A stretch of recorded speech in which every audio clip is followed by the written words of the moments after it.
What's going on, my tiddly bitch? It's your man, the caveman here, and just got this in. Freaking Bro Toys. I know they've been around for a minute. They do some Resident Evil stuff.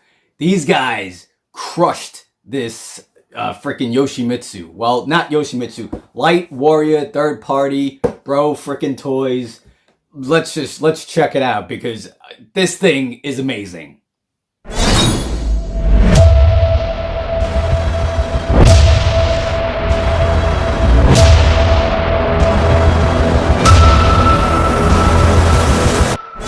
So bam, there we go. Hope you like the little light show that went on because that's the base stand for this guy that you could still see it lighting up as I'm talking right now.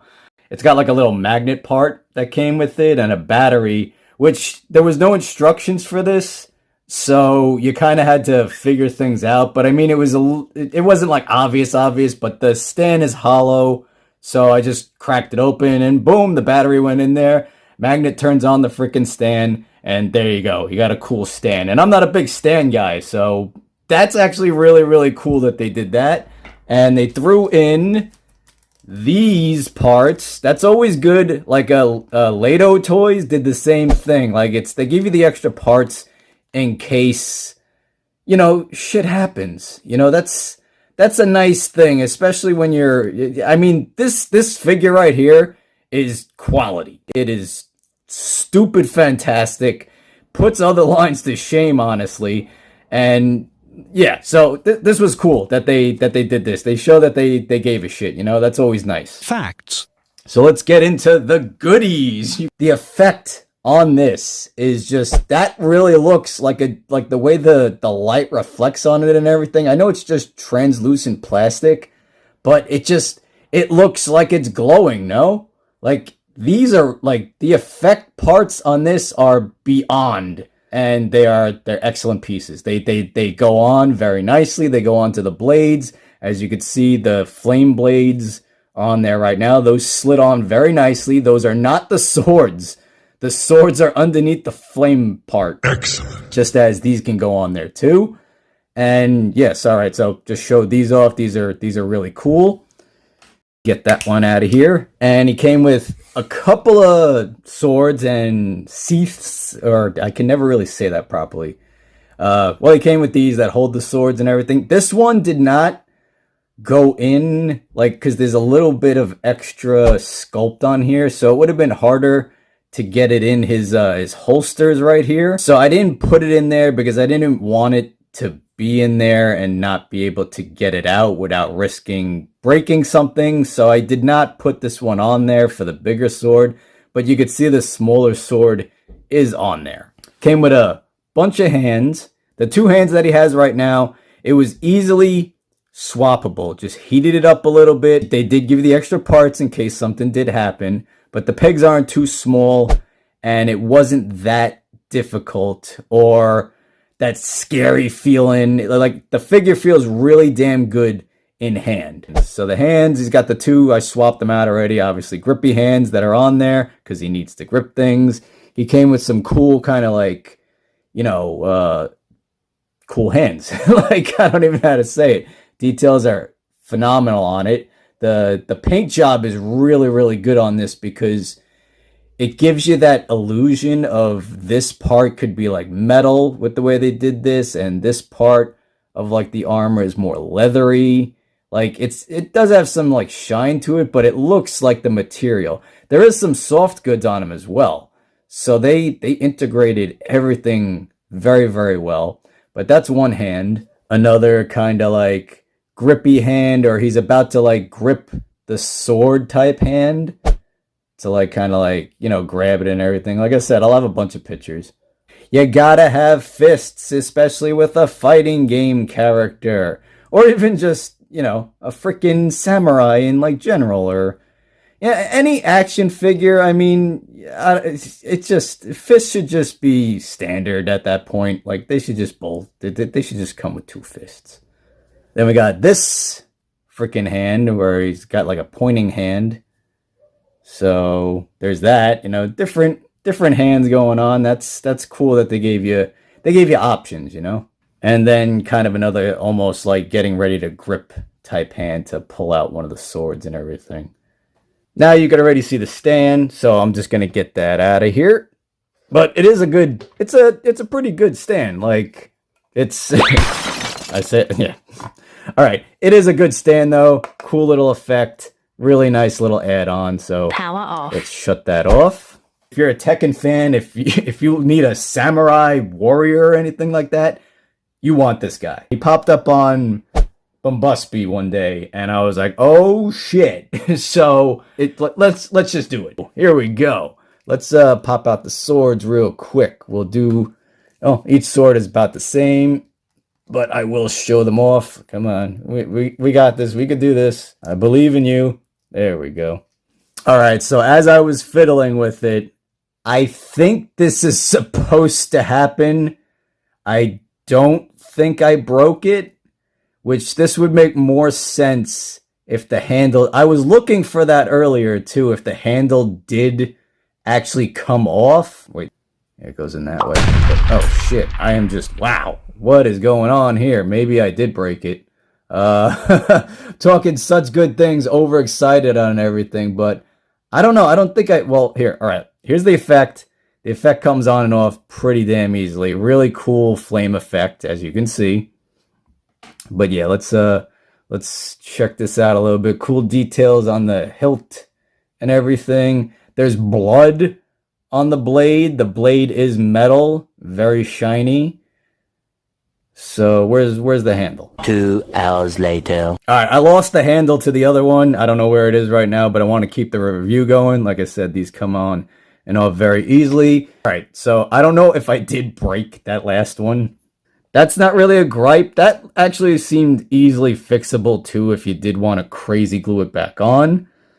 So again, not a gripe. I am not really upset with that. And when I was messing around with this guy also, his arm popped off because it's on just a ball peg in here. So I was a little upset with that also, but it popped right back in, no problem. It's not perfect. It is an awesome piece, but it is not perfect. These floaty pieces do hinder these armor pieces to like get some mobility on the arm and stuff. It does go around and over and under and all that because it's on like a ball hinge right here. It does have a bicep swivel with an overlay.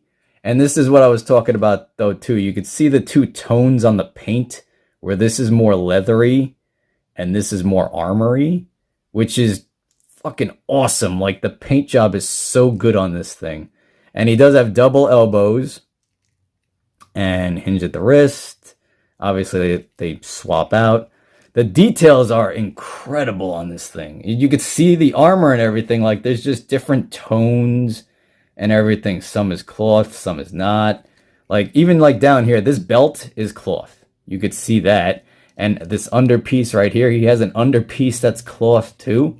Like, some things that do hinder it are, like I said, the shoulder pads. He has double shoulder pads. There's another one under there that has even more sculpted details on it, as you can see.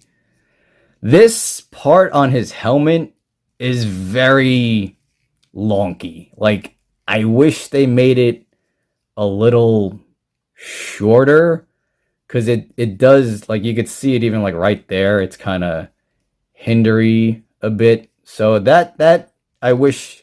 Or it was, like, it's good that it's flexible, but if it was a little bit of a sturdier plastic and built more like around to kind of, I don't know. It's just that does hinder stuff a little bit.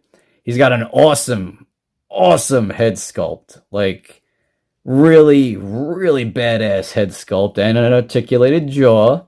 You can close that too, so he could have more of a stern face. Or an open, screaming type head. Really, really cool. You could see the details are just incredible on this thing. He's got an ab crunch, pretty good ab crunch. It's about a 7-inch scale. He does have a waist swivel. There is, like, that middle piece kind of moves around too. So I think it's in 1, 2, maybe 3-ish parts going on. I don't know. It's really good though, because you could see right here there's a break. So they've got pretty good mobility going on there. And splits, he does do kind of. Can he stand doing the splits? I think he can. Well, kind of. That's about how far he'll go. He does not have a thigh cut, so that kind of doesn't aid that much. It does go up about that far, and back, not so much. He does have really smooth double knees that you can see the armor plate over here though too. And again, the paint job, freaking incredible paint job. The foot is all good stuff. It's all on a ball peg, rocker, all that good stuff. Does have a good toe hinge to give you some added cool posing and all that, you know. And yeah, I mean, just he does stand relatively easy. He doesn't really need the stand. That's more flashy stuff going on, but he looks incredible. Price point is not that bad for a quality figure like this. And yeah, I mean, he's awesome. Let's hop over to some size comparisons. All right, so what better way to start it off than with some fighting game characters, no? So we got Akuma from the Jada Toys line. Yoshimitsu was a bigger guy. I think him and King were kind of on the same scale. Was Yoshimitsu bigger than King? I know King was a big guy. He was the wrestler, so I know he was supposed to be a bigger scale guy. But anyway, King on the right is from Game Dimensions. That is an awesome figure for $30. The funny thing I'm finding out though, there's no love for thigh cuts for Tekken figures for some reason. All three of these figures are awesome. Different price points, but all really good figures to choose from to add to your gaming collection. And here we got our Samurai Badass with a couple of other badasses. We got the Gold Hilder from Accessory Studios on your left, and Jason Voorhees from the NECA line on your right. He's definitely more on the 7-inch scale, but like I said, Yoshimitsu was kind of a big armored up dude, so it doesn't really... It would be weird if he was smaller, you know? And lastly, we got him with a standard size Marvel Legend on your left, the Spider-Man, who's like my go-to. Spider-Man and Captain America on that line are my go-to standard size. And Red Hood seems to be my standard size on the McFarlane line for representation. So there you go. You got your 6-inch, 7-inch scale. So he's actually a little bigger than 7-inch, I would think. I should just start breaking out a ruler. But I feel like the size comparison is just better with actual representation of other figure lines. Oh man, I absolutely love this. It's amazing. It's amazing. So all in all, guys, gotta wrap it up with an action shot. I've been doing that lately. Like I said, you gotta have fun with your stuff, and I am not that bummed about that sword getting a little messed up. The price point on them is, I think, worth it for the quality you're getting from Bro Toys. Like they are beasts. They give a shit about their stuff, the aesthetic, the paint, the weapon effects, the little add-ons, the stand, like every damn thing. Like the sword didn't bother me that much. I know it sounds like I'm harping on that, but it is an easy fix. So if it's an easy fix, it's not like they gave you fucked up hands. Because if you got fucked up hands, that's it. You're kind of fucked. I am not a fan of hands where the pegs are in the forearms rather than being on the hand piece to plug into the forearm. I think that's just better doing it that way. But if you do it right and it's not that bad, which it's not that bad on this figure at all, it works. There's no gripe there. When you run into areas that are kind of messed up, it doesn't bother you as much when you get such a really good quality piece. And this is a really good quality piece. I cannot say enough nice things about it. It's not perfect. It's definitely not perfect. Like, I may sound a little bit like a dick there, but it is what it is, okay? Imperfections are good because they make stuff unique, but at the same time, it's an awesome piece regardless. I would definitely try to grab them up if you are a Yoshimitsu Tekken fan, because he is just badass. And that kind of wraps it up on my end. Man, this video went a little longer than I thought it was going to go. But I'm excited. I usually have when I have a good time, I tend to babble a lot, but I tend to edit out a lot of that stuff too. Anyway, guys, you know me. Always on the lookout for cool stuff to bring to you. Always calls it how I sees it. And I will catch you guys next time in the cave.